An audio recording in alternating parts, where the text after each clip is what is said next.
வணக்கம். பிப்ரவரி 15ஆம் தேதி இன்னைக்கான இரண்டாவது பதிவு. பங்குச்சந்தையில் நடந்த சில விஷயங்களை விரைவாக பார்க்கலாம். முக்கியமான தகவல், நான் செபி ரெஜிஸ்டர்ட் அட்வைசர் கிடையாது. நம்ம சேனல்ல இருந்து எப்போதுமே ஸ்டாக் ரெக்கமெண்டேஷன்ஸ் கிடையாது. யூடியூப் சேனல் மட்டும் இல்லைங்க, மற்ற சோஷியல் மீடியா பிளாட்ஃபார்மான இன்ஸ்டாகிராம், வாட்ஸ்அப், டெலிகிராம்ல இருந்து கூட நாம ஸ்டாக் ரெக்கமெண்டேஷன்ஸ் வழங்குவதில்லை. மேலும் பணத்தை வாங்கிட்டு எந்த சேவையும் வழங்குவது இல்லை. பல போலியான குரூப் இயங்கிட்டு இருக்கு. தயவு செய்து ஜாகிரதையாக இருங்க. இந்த வீடியோவில் காட்டக்கூடிய அனைத்து கம்பெனிகளும் வெறும் இன்ஃபர்மேஷனல் பர்பஸ்க்காக மட்டுமே முதலீடு செய்யுங்கன்னு சொல்கிற வீடியோ கிடையாது. எந்த ஒரு முதலீட்லையும் ரிஸ்க் இருக்கும். ரிஸ்க் புரியாமல் இன்வெஸ்ட் செய்யாதீங்க. ரிஸ்க் புரியலன்னா தயவு செய்து இன்வெஸ்ட்மெண்ட்டை தவிர்த்துருங்க. நம்ம ருபி டிரைவர் சேனலை ஆதரிக்கிற அனைத்து நல்ல உள்ளங்களுக்கும் நன்றி. நம்ம மார்க்கெட் ஓப்பன் ஆகிறதுக்கு முன்னாடி உலக மார்க்கெட்ஸ் எப்படி இருந்ததுன்னு பார்க்கும்போது நேற்று யூஎஸ் மார்க்கெட்ஸ் கிரீனில் தான் க்ளோஸ் ஆகியிருந்தது. யூரோப்பியன் மார்க்கெட்ஸ் பெரும்பாலும் கிரீனில் தான் க்ளோஸ் ஆகியிருந்தது. இன்றைக்கி நம்ம மார்க்கெட் ஓப்பன் ஆகிறதுக்கு முன்னாடி ஏஷியன் மார்க்கெட்ஸும் பெரும்பாலும் கிரீனில் தான் ட்ரேட் ஆகிட்டு இருந்தது. குறிப்பாக கிஃப்ட் நிஃப்டி 66 புள்ளிகள் அதிகமாக கிரீனில் ட்ரேட் ஆகிட்டு இருந்தது. நம்ம மார்க்கெட் ஓப்பன் ஆகிறதுக்கு முன்னாடி எடுத்த ஸ்க்ரீன்ஷாட் இது. சில இண்டிவிஜுவல் ஸ்டாக்ஸ் மற்றும் செய்திகள் விரைவாக பார்க்கலாம். எலக்டோரல் பாண்ட்ஸ் திட்டம் குறித்து சுப்ரீம் கோர்ட் இன்னைக்கு ஆர்டர் பாஸ் பண்ணுவாங்கன்னு சிஎன்பிசி டிவி 18 கிடைத்த ஒரு தகவல். எலக்டோரல் பாண்ட்ஸ் பொலிட்டிக்கல் பார்ட்டிஸ்க்கு ஃபண்ட் பண்ணுறதுக்கான ஒரு வழி.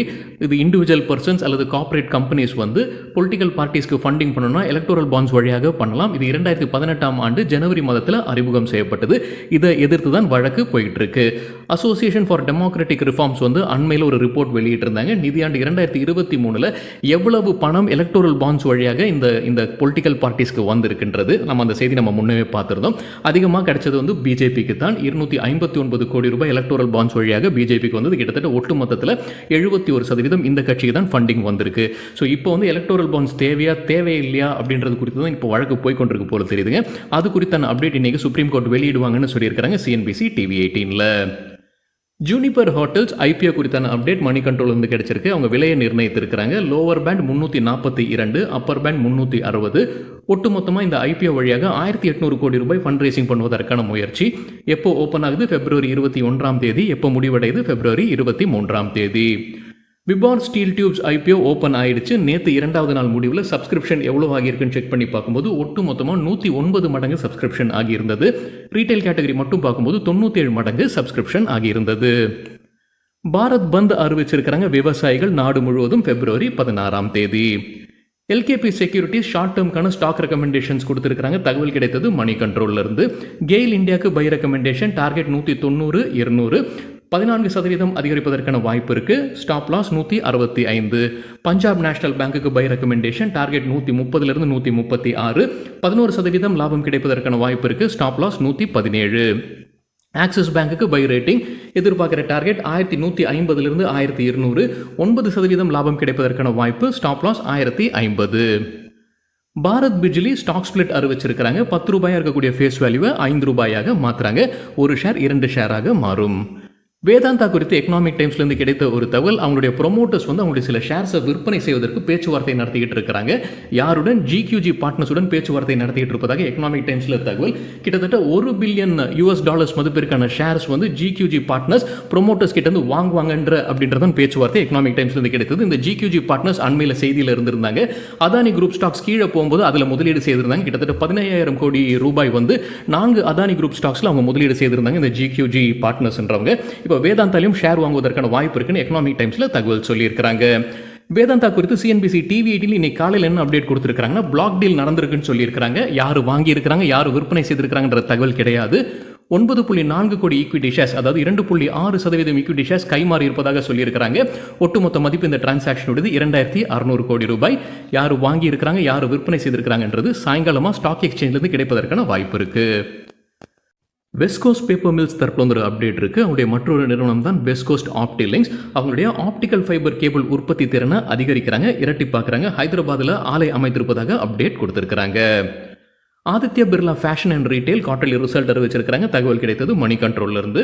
கன்சாலிடேட்டட் நெட் லாஸ் 78 கோடி ரூபாய். போன வருடம் இதே குவார்டர்ல கம்பெனி லாபத்தில் இருந்திருக்கிறாங்க 16 கோடி ரூபாய். ரெவென்யூ ஃப்ரம் ஆபரேஷன்ஸ் 4167 கோடி ரூபாய். இயர் ஆன் இயர் 16% அதிகரிச்சிருக்கு. நேஷனல் ஃபர்டிலைசர்ஸ் குவார்டர்லி ரிசல்ட் அறிவிச்சிருக்காங்க. டேட்டா கிடைத்தது மணி கண்ட்ரோல்ல இருந்து. கன்சாலிடேட்டட் நெட் ப்ராஃபிட் 151 கோடி ரூபாய். இயர் ஆன் இயர் 73% விழுந்திருக்கு. அதாவது ஒன் டைம் ஐட்டம் இருக்கான்றது தெரியலைங்க. ரெவென்யூ ஃப்ரம் ஆபரேஷன்ஸ் 7581 கோடி ரூபாய். இயர் ஆன் இயர் 25% விழுந்திருக்கு. Indian terrain fashions limited quarterly result அறிவிச்சிருக்காங்க. ரெவென்யூ ஃப்ரம் ஆபரேஷன்ஸ் 109 கோடி ரூபாய், இயர் ஆன் இயர் 10% விழுந்திருக்கு. ப்ராஃபிட் ஆஃப்டர் டாக்ஸ் 4 கோடி ரூபாய் நஷ்டத்தில் இருக்கிறாங்க கம்பெனி. போன வருடம் இதே குவார்டரில் கம்பெனி லாபத்தில் இருந்திருக்கிறாங்க 2.2 கோடி ரூபாய். ஹிமாலயா ஃபுட் இன்டர்நேஷனல் தரப்பில் வந்து ஒரு அப்டேட் இருக்கு. ராஜஸ்தானில் இருக்கக்கூடிய அவங்களுடைய நிலத்தை விற்பனை செய்வதற்கு முடிவு செய்திருக்கிறாங்க. 30 கோடி ரூபாய் இது வழியாக கிடைக்கும்ன்ற அப்டேட் கொடுத்திருக்காங்க.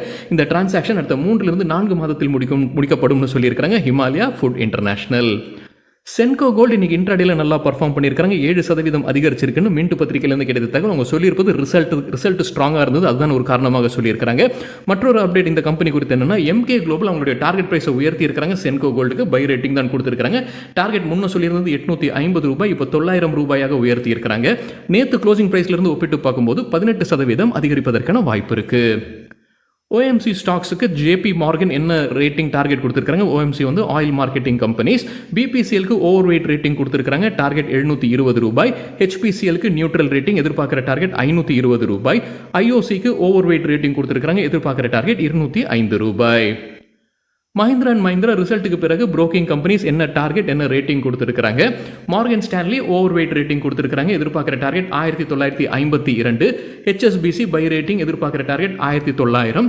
நொமுரா பை ரேட்டிங் கொடுத்துருக்காங்க, எதிர்பார்க்குற டார்கெட் 2143 ரூபாய். நேற்று க்ளோசிங் பிரைஸ்ல இருந்து ஒப்பிட்டு பார்க்கும்போது 29% அதிகரிப்பதற்கான வாய்ப்பு இருக்கு. CLSA பை ரேட்டிங் கொடுத்துருக்காங்க, எதிர்பார்க்குற டார்கெட் 2074. ஜெஃப்ரீஸ் ஹோல்டு ரேட்டிங் கொடுத்துருக்காங்க, எதிர்பார்க்குற டார்கெட் 1615 ரூபாய். ரிலையன்ஸ் இண்டஸ்ட்ரீஸ் குறித்து பிசினஸ் ஸ்டாண்டர்ட்லேருந்து கிடைத்த ஒரு தகவல். டாடா பிளேயில் அவங்க ஸ்டேக் வாங்குவதற்கான வாய்ப்பு உள்ளதாக பிசினஸ் ஸ்டாண்டர்டில் சொல்லியிருக்காங்க. அதற்கான பேச்சுவார்த்தை அவங்க டிஸ்னி நிறுவனத்துடன் நடத்திட்டு இருப்பதாக சொல்லியிருக்காங்க. டாடா பிளேயில் வந்து டாடா சன்ஸ் இப்போ 50.2% ஸ்டேக் வைத்திருக்கிறாங்க. டிஸ்னி கிட்டத்தட்ட 30% ஸ்டேக் வாங்கியிருக்காங்க. ஸோ டிஸ்னி கிட்ட இருந்து ரிலையன்ஸ் இண்டஸ்ட்ரீஸ் அந்த ஷேர்ஸை வாங்குவதற்கான பேச்சுவார்த்தையில் இருப்பதாக சொல்லியிருக்காங்க. வேறு யார் இந்த டாடா பிளேயில் ஸ்டேக் வைத்திருக்கிறாங்க? சிங்கப்பூரை சார்ந்த டெமாசெக் நிறுவனம் வைத்திருக்கிறாங்க.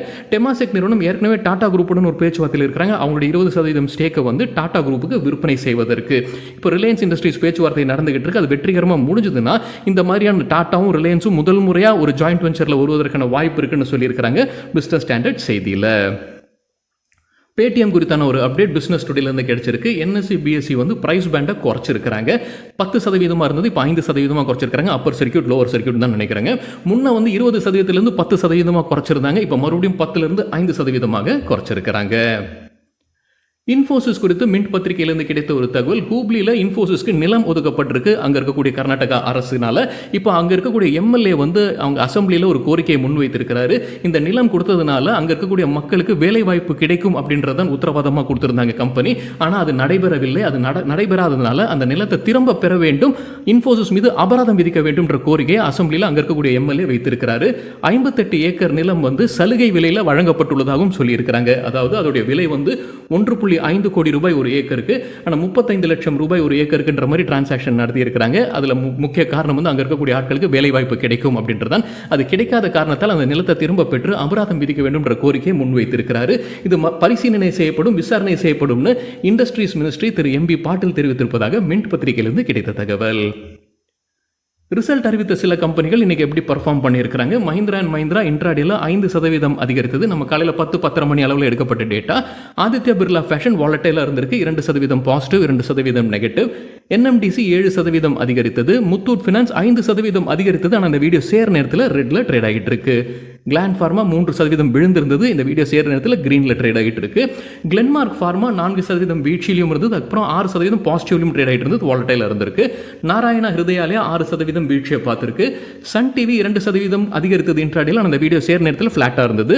கிராம்ப்டன் கிரீவ்ஸ் கன்சூமர் எலக்ட்ரிக்கல்ஸ் 2% அதிகரித்தது. நேஷனல் ஃபர்டிலைசர்ஸ் 9% இன்ட்ராடேல அதிகரித்தது. ஹிந்துஜா குளோபல் சொல்யூஷன்ஸ் 2% இன்ட்ராடேல அதிகரித்தது. சரிங்க, இதுதான் சில விஷயங்கள் என்னுடைய பார்வைக்கு எட்டியது. நன்றி, வணக்கம்.